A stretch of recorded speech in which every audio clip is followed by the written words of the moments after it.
Irene Jolly is a mother determined to educate her daughters about breast cancer. Last year, Jolly's sister, Rosella Pryor, an outgoing mother of 6, died from the disease. Cancer is ugly. It's a disease that, from my experience and the people that I've been really, really close to that have had it have not survived. African Americans have about a 33% higher death rate from cancer than white Americans. Experts say too many African Americans get diagnosed with cancer after it's progressed beyond a treatable stage. It's easy just to blame individuals for not going to the doctor soon enough. But some African Americans delay going to the doctor because they're afraid they're not going to be treated the same as white patients. In fact, studies have shown that African American patients have been referred less than white patients for procedures to treat heart attack and stroke.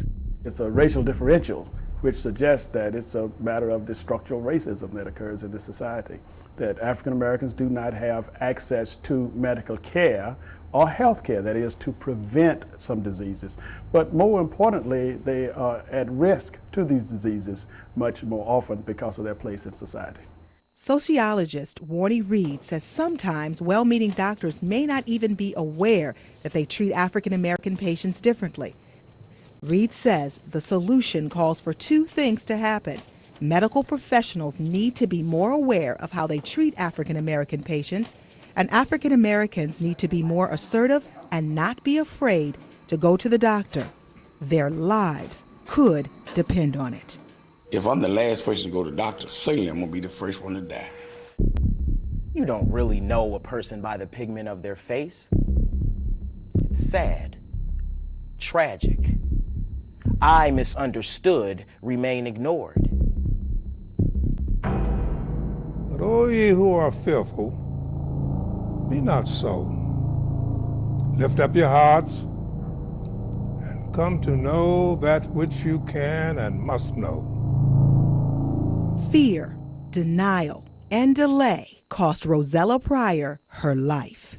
Irene Jolly says her sister may have suspected she had cancer, but kept it a secret, even from her own family. What got me the most was the doctors telling me that she only had a few days.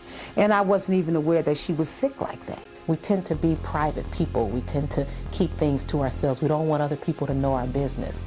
But I think you have to go one step beyond. That means not being afraid to talk about cancer or get screened. It also means not being afraid to follow up with doctors if something is wrong.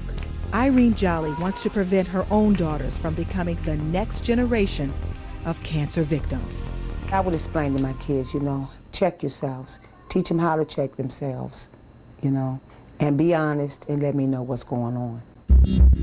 Live and grow. Get screened.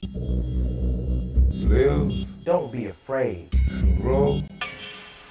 It could save your life. Live and grow.